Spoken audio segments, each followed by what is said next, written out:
This was meant to be easy. 10 hours in and out, record a run, write the script, make some jokes about stress damage and contracting syphilis from bugs.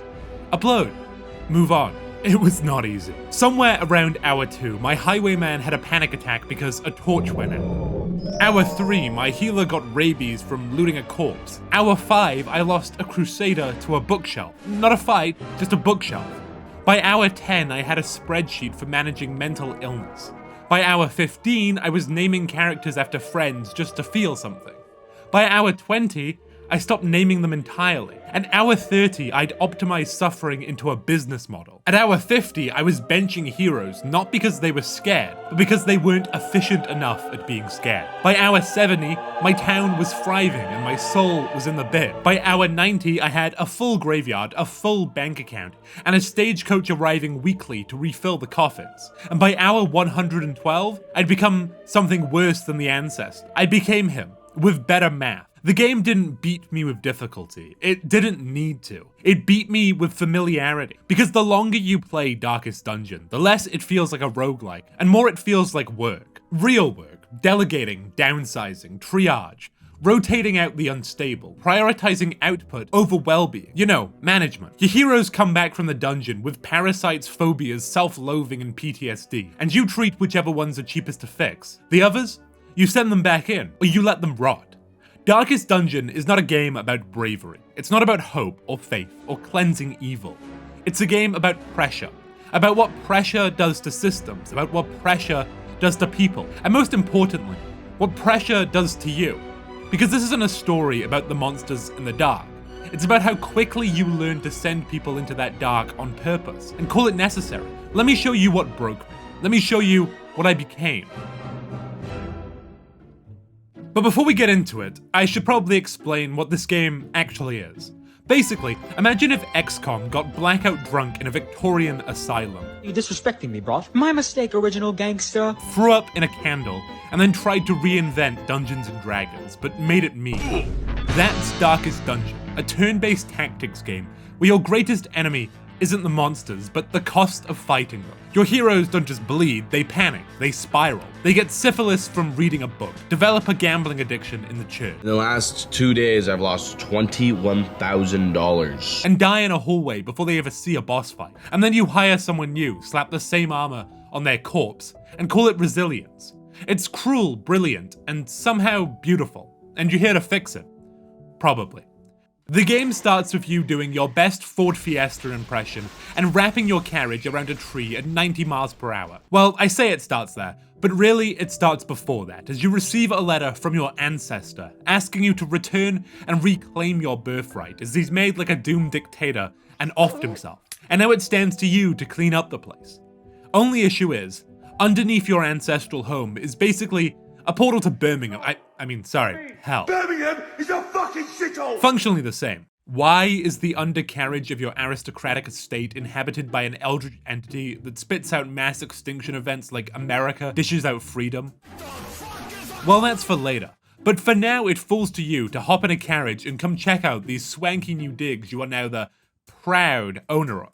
Issue is, the road to this place, affectionately known as the Old Road, is about as well maintained as the average UK council estate. So to say, not very well. And the only way down this path is in a horse-drawn carriage, and the driver, pilot, what is the right word here? Charioteer? Is a strange old man known as the Caretaker, who I'm only like 42% confident is actually human. He spasms and twitches sometimes, although that may just be the result of microdosing DMT for the last decade. But alas, we aren't presented with much in the way of options, or choice, or anything. This is a cutscene. At least, apparently, we are accompanied by two people, Reynald the Crusader and Dismas the Highwayman. Do not get attached. They will last about as long as £3 billion in the UK governmental budget after a black hole known as the NHS sees it. We are bouncing down the road as happy as we can be until suddenly we're made like a civilian airliner in Russian airspace, as we are blown truly off course and down into a ditch. The Caretaker also disappears, presumably to go have a DMT-induced seizure in a nearby bush, and we are left alone with our two trusty companions. This is when we start hearing voices, and not the normal ones I hear after editing for 16 hours in a row. Instead, we hear the voice of our ancestor speaking to us from, somewhere? In time, you will know the tragic extent of my failings. Maybe the caretaker isn't the only one on hallucinogens, but for now he will serve as a consistent narrator for the rest of our journey here. And trust me, we are going to be here for a while. As we make our way through the old road, with our ancestor getting increasingly insistent that we annihilate them, or whatever else he seems insistent on making us do. This serves as the tutorial for the game, and is in an area that we can never come back to after we clear. Unlike everywhere else in the game, once we clear it, it's actually clear, rather than the Sisyphean task that is the main area of the game. But once more, I am getting ahead of myself, as we are taught the game's basic mechanics against some brigands, essentially this game's version of roadmen with asbos. And honestly, the game's mechanics are pretty intuitive. The basic gameplay is simple: a dungeon crawler. Watch as your sprites walk from left to right, potentially triggering traps, enemy encounters, or finding loot.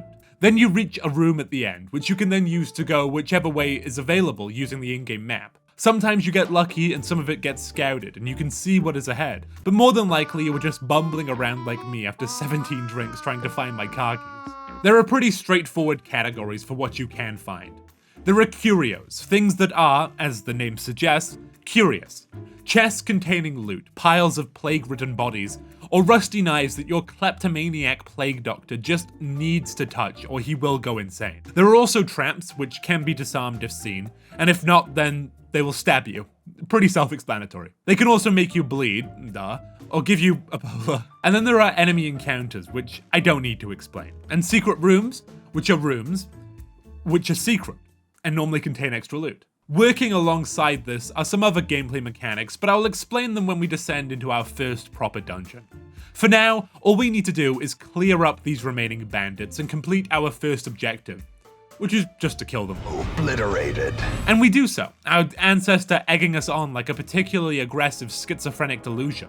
It's all in the head. We clear the old road and make our way to the Hamlet, our de facto base of operations for the foreseeable future. And believe me, we will see this place a lot. This place makes the local Asda look like the Hilton. Decaying buildings, decaying corpses, decaying will to live, fucking decaying everything. Everything that isn't dilapidated is ruined, and everything that isn't ruined is dilapidated. But it's yours, and you are gonna need every inch of this place running like a well-oiled machine if you ever want a fraction of a fraction of a fraction of a chance at besting what the world is about to throw at you. Namely, the world.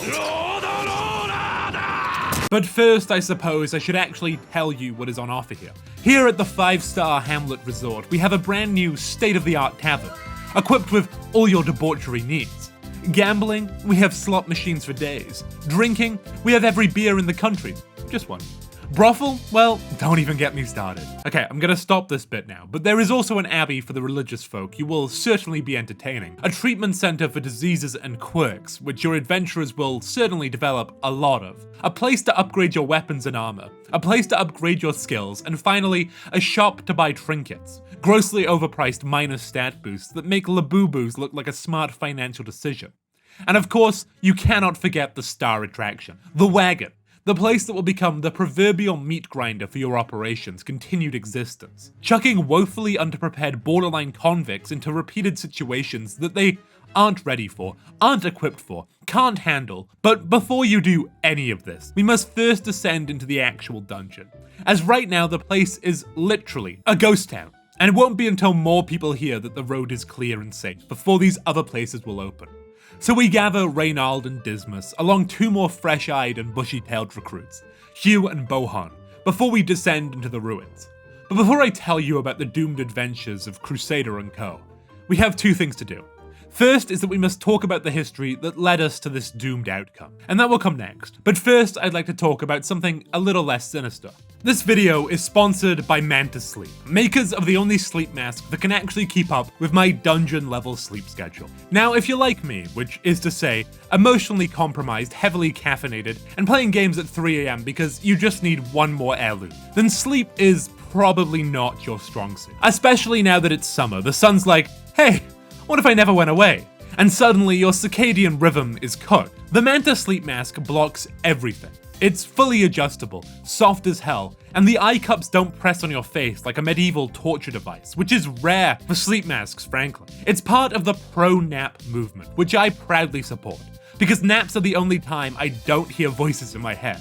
Visit mantasleep.com and use code NOTSABER for 10% off. That's NOTSABER at checkout. Links in the description. So, you've inherited an estate.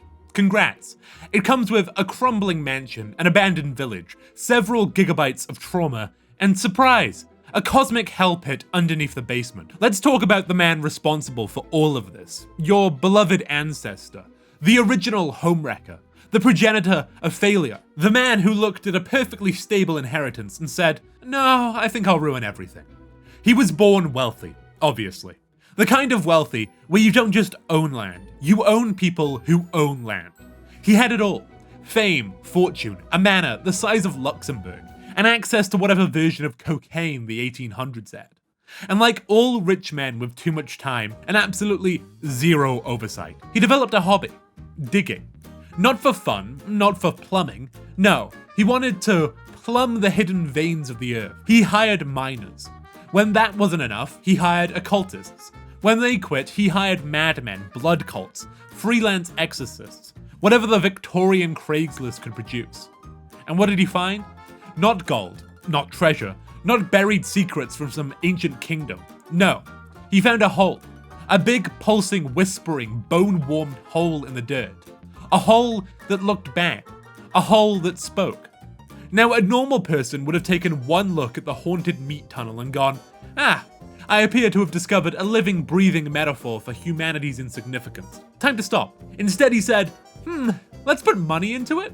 And so began the experiments. At first, it was basic stuff. Hiring a guy named Elias who only spoke in backwards Latin. Then came the volunteers. Eventually, the barrier gave way. The thing beneath, the dark, woke up. Not completely, not yet, but just enough for reality to start fraying like a Primark cardigan in a bonfire. The Hamlet decayed. The villagers started muttering things that didn't exist. The pigs stood up.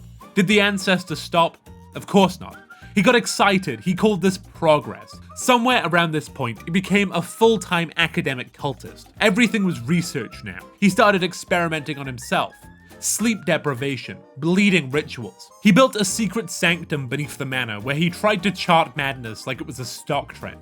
I don't know how to explain this to you, but your granddad invented a haunted Excel spreadsheet. But even he started to lose it.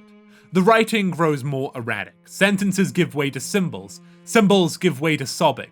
And then finally, in a moment of clarity or resignation, he writes you a letter. He tells you to return, to claim your birthright, to fix what he broke. And then he puts a pistol in his mouth and pulls a trigger. You'd think that would be the end of him, but no. His voice lingers, a spectral narrator, a ghost that chain smokes metaphors and judges your every mistake. This expedition at least promises success. Every time you lose a hero, every time someone dies screaming because they got too sad about a torch going out, every time you equip a trinket that gives +1 speed if you're bleeding and also on fire, he's there, whispering, watching, waiting. Not because he wants to help, but because he knows. He knows what you're about to become. Because here's the thing.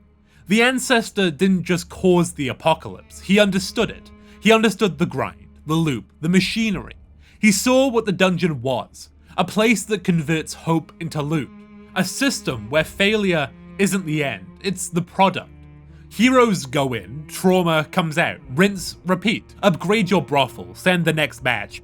Call it progress, call it tradition, call it estate management if you want. You're not fixing anything, you're maintaining it. You're the janitor of despair, tasked with wiping blood off the walls just fast enough that the next party doesn't notice. You send in 4 strangers. They come back with diseases, missing limbs, and several new fears of the moon. And what do?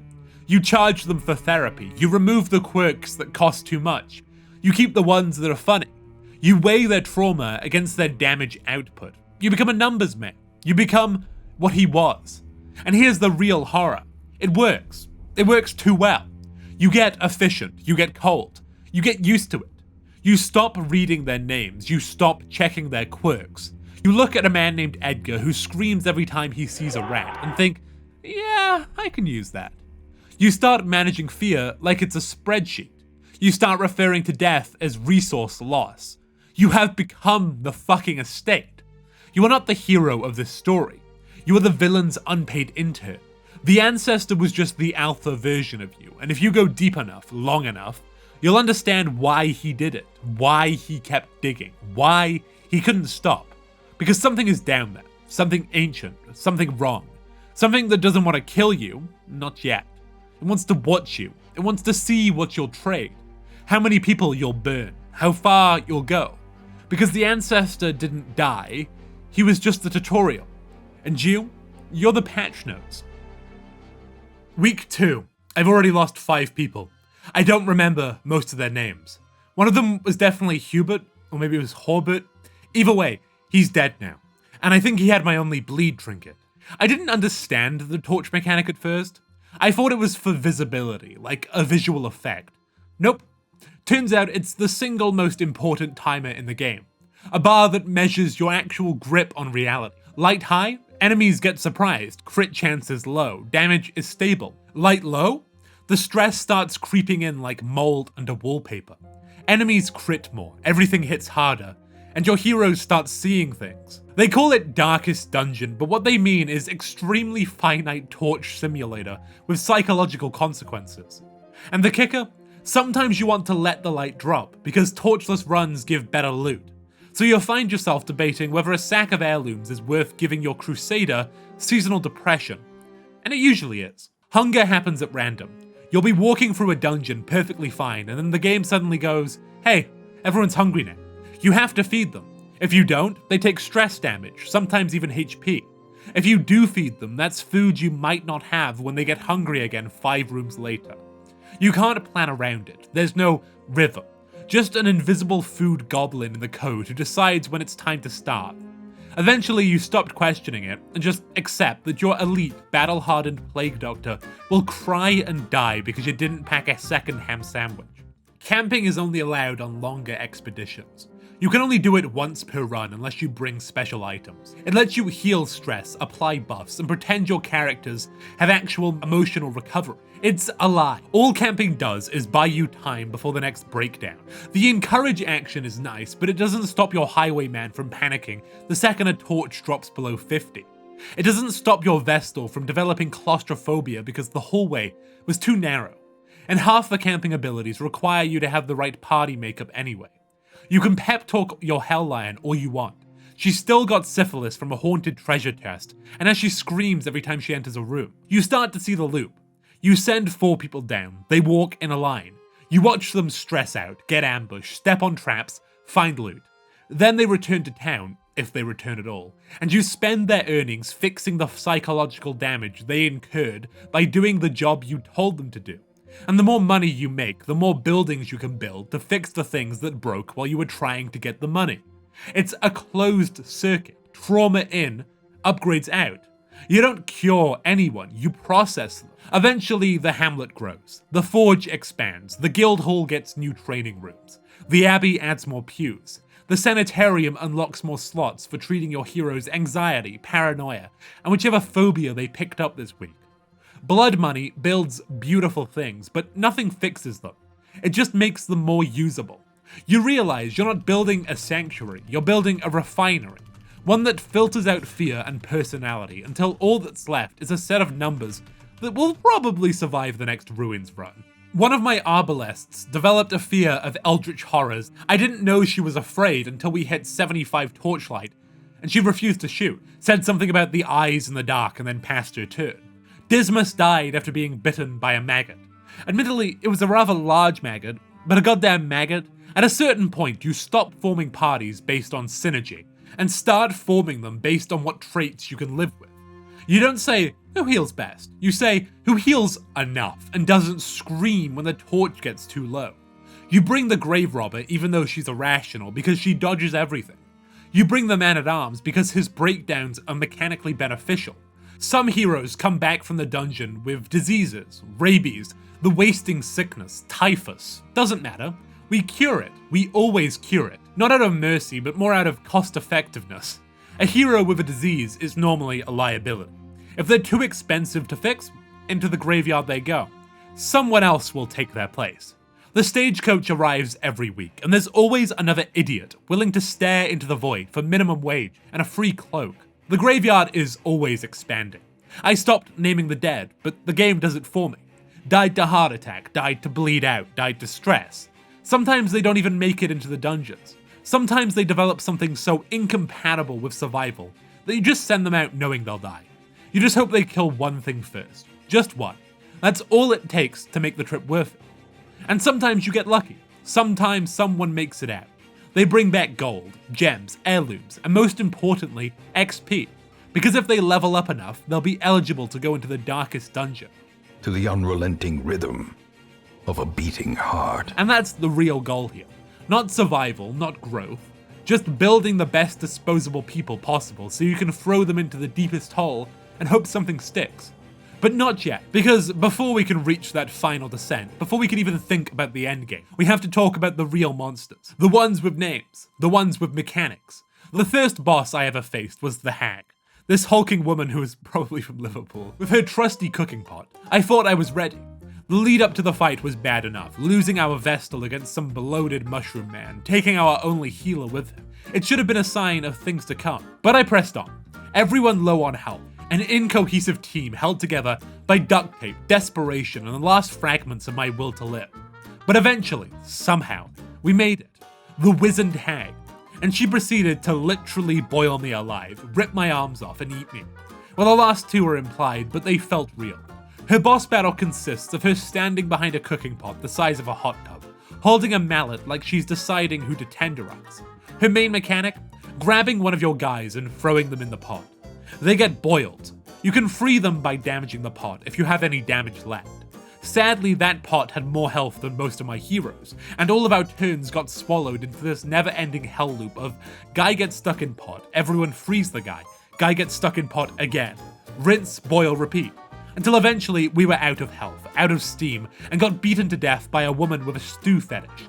This was my first real loss, an actually developed party, a full inventory of provisions, a dream, all gone. But I made sure to come back with my real team later and shove that pot so far up her ass, the Heart of Darkness couldn't even retrieve. And she's not even the worst one. Not by a long shot. Then there's the Swine Prince / King, depending on how far into the dungeon you are, who comes packaged with a tiny goblin companion named Wilbur. Wilbur doesn't do much. He just marks targets every round, without fail. So naturally, you want to kill him first. Big mistake. Because if you hit Wilbur, the Swine Prince loses his fucking mind and turns your party into red paste. It's the game's first lesson in psychological warfare. Sometimes the worst thing in the room isn't the giant monster with a cleaver, it's the toddler pointing at you. The Siren steals your heroes, mind controls them, turns your max level damage dealer into a backstabbing liability that has the audacity to moan when she does it. I lost a level 6 highwayman because he got seduced, panic attacked the Vestal, and then bled out alone. I'm not saying it was erotic, I'm just saying I had to uninstall the game for 45 minutes. Then there's the Prophet, a mad, insane man hiding behind pews, who chucks terrain at us while screaming about governmental conspiracies, COVID vaccines, and other nonsense that drives our people insane. Eventually, we managed to destroy the pews and beat him to death with his tinfoil hand. There's also the Necromancer, a guy who, well, uses corpses as weapons, basically. Also probably a necrophile, but we didn't stop long enough to ask. The boss battle is pretty simple, as I'm fairly certain it's the first boss you're meant to fight. But we take him down eventually as well. But eventually, you stop planning around bosses and start planning around the survivors. You build teams that are just good enough to maybe escape. You bring torches, bandages, shovels, food, and it's never enough. There's always one hallway too long, one crit too many, one moment when someone panics and everything falls apart. It's not about if they break, it's about when. The Hamlet grows, the buildings get nicer, the stagecoach gets fancier and more full. The roster expands. You start to feel proud of your little town, until you remember it was built on the backs of men who screamed until their hearts exploded. The graveyard becomes a list of mistakes you've optimized out, a reminder that every bit of progress has a cost, a record of failure engraved in stone, paid for in blood.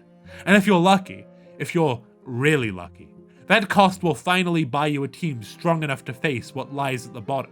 But you're not there yet. For now, you've still got a dozen more torches to burn, a dozen more parties to throw into the grinder. And the only question left is, how many will it take? The Hamlet is thriving, the graveyard is full, the wagon keeps turning.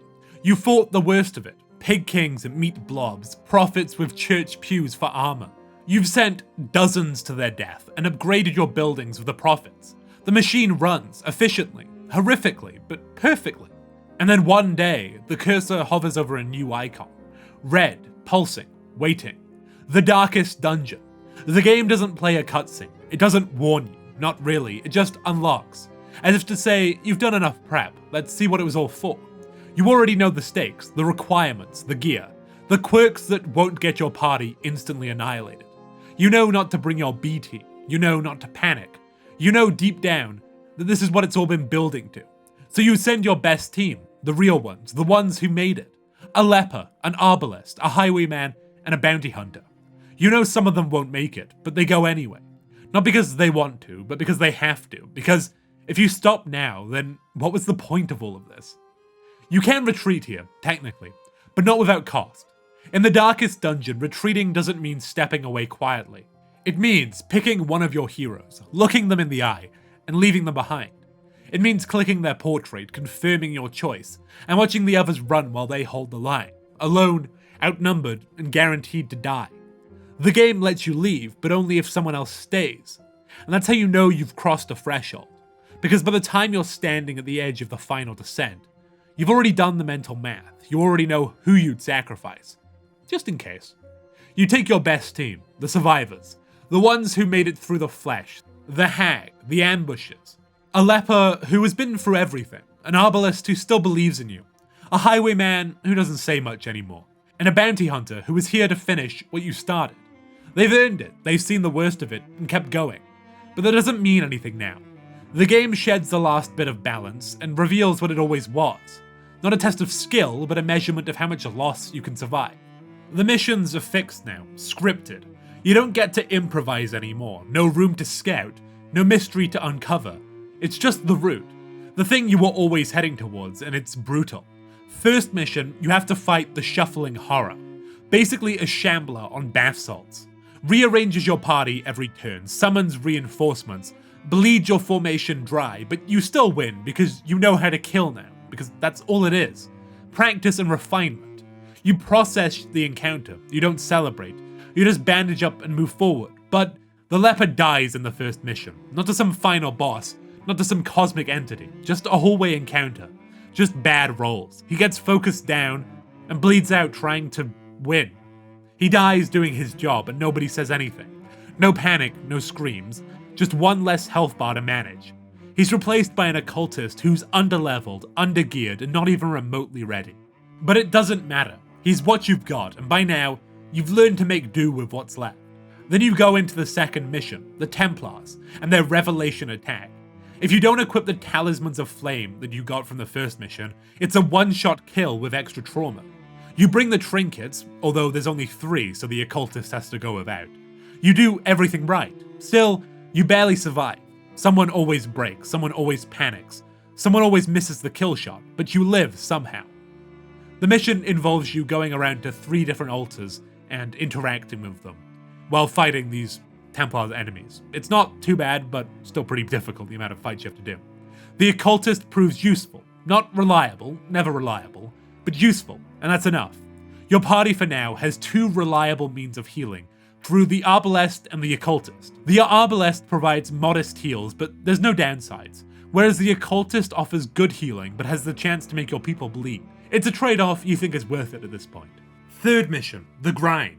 A massive sprawling layout with mammoth cysts and white cell stalks. One tanks, the other teleports your entire party across the dungeon like a sadistic delivery service. You learn fast, kill the stalks first, always kill the stalks.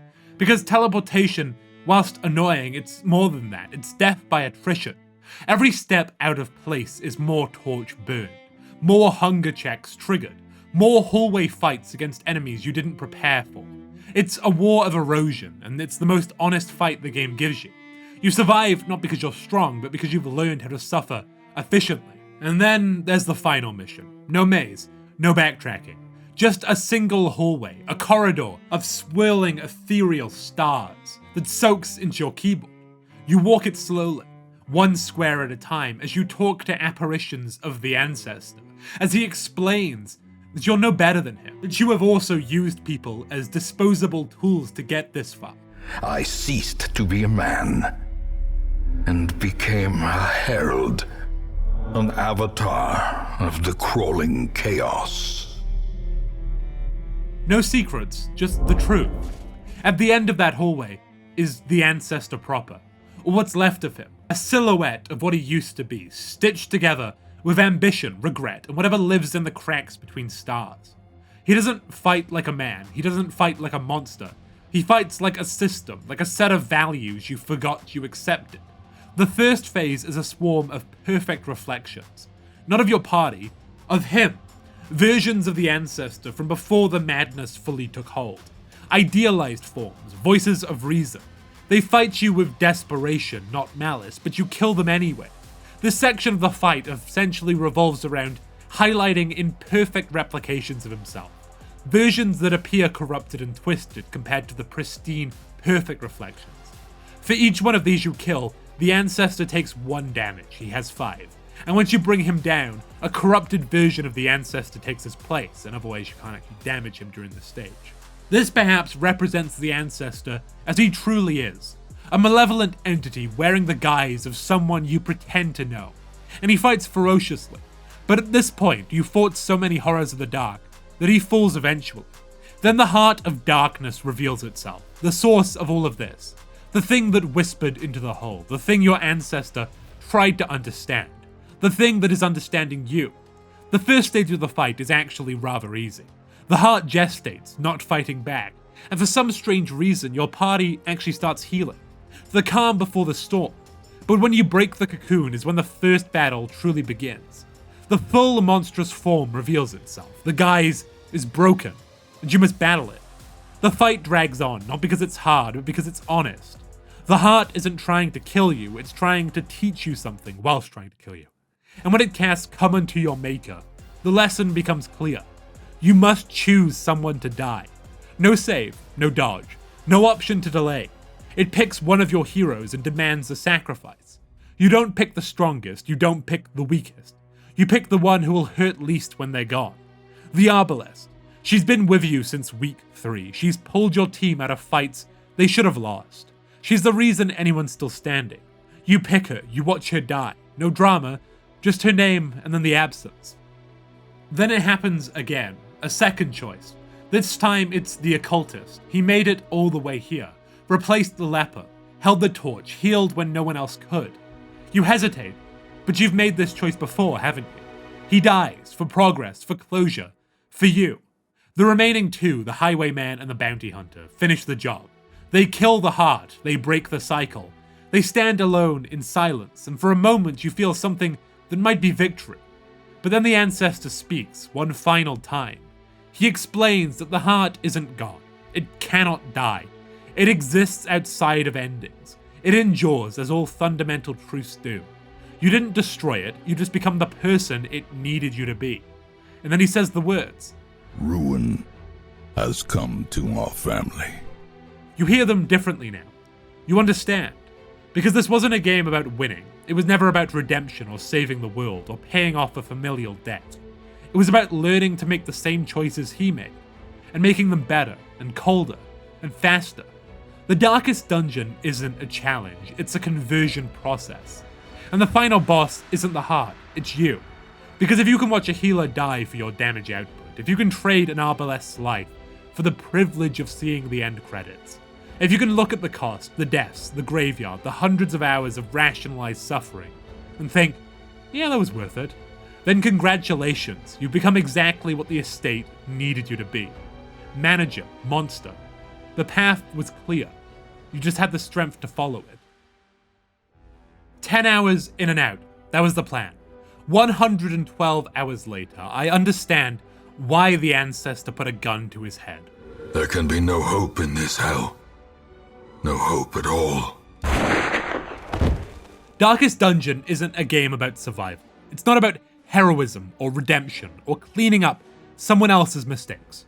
It's a game about inheritance, about how family curses get passed down through generations. Not through blood, but through systems that reproduce themselves in anyone willing to operate them. The Hamlet still stands, the buildings still gleam with fresh paint and good intentions. The stagecoach still arrives weekly, dispensing fresh heroes like a vending machine that runs on hope and returns despair. The graveyard behind the church has become a small city of the dead, each headstone marking someone who trusted me to bring them home.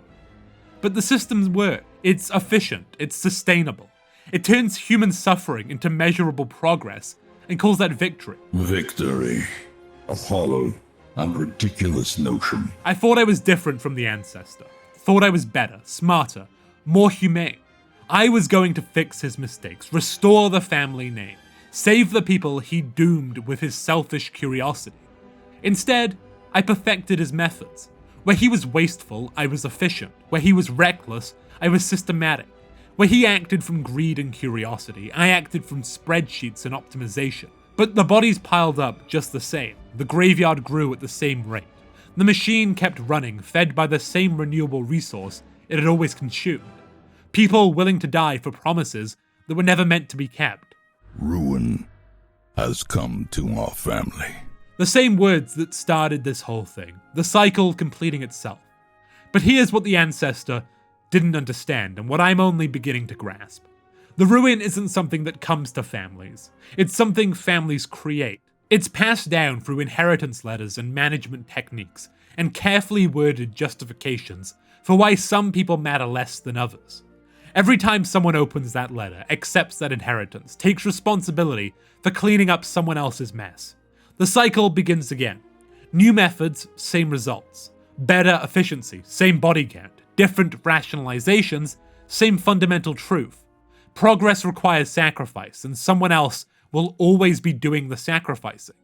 The Heart of Darkness might be sleeping beneath the estate, but it's also in the spreadsheets. It's in the upgrade menus. It's in the moment when you stop seeing heroes as people and start seeing them as renewable resources with different stat distributions and operational costs. We are born of this thing, made from it, and we will be returned to it in time. I close the game, delete the save file, uninstall from Steam. But the habits remain, the mindset lingers. Walking through the real world, I catch myself thinking like the Ancestor, categorizing people by their utility, calculating acceptable losses, wondering which problems could be solved with the right application of violence. Darkest Dungeon taught me how to think like someone who owns other people, how to manage human resources with clinical detachment, how to transform individual tragedies into statistical abstractations, how to sleep soundly in a bed paid for with blood money. And the worst part is how easy it was to learn. The great family of man, a profusion of errant flesh. The game is still there, waiting on storefronts, still teaching new players the same lessons it taught me, still reproducing the Ancestor's mindset in anyone willing to accept responsibility for cleaning up his mess. Because that's what inheritance really is. Not money or property or family names, but systems of thought that reproduce themselves across generations. Ways of thinking that seem reasonable, necessary, even noble, right up until you realize what you've become. The Ancestor's greatest achievement wasn't discovering the Heart of Darkness beneath his estate. It was creating a machine that could turn anyone into him, given enough time and the right incentives. A machine that's still running. A machine that works exactly as designed. You will endure, or not. Okay, well, thank you so much for watching. Make sure to check out today's sponsor, Manta Sleep, using code NOTSABER at checkout at mantasleep.com. And yeah, I hope you enjoyed this video. If you couldn't tell, obviously I'm recording the video, so I don't know how this is going to turn out yet. But this video is the first video not edited by me and edited by someone else. They'll be credited down below. Don't know how it turned out yet, but I guarantee it's going to look amazing. So, you know, if any of you are looking for an editor, I'll leave them down below. Make sure to check them out. But yeah, thank you all so much for watching. Let me know if you like this new editing style. I hope you do. New videos are probably going to be also edited by people who actually know how to edit rather than just put clip and then put audio on. So uploads will definitely slow, but I'm hoping the quality up boost will be enough for people to stay engaged. So yeah.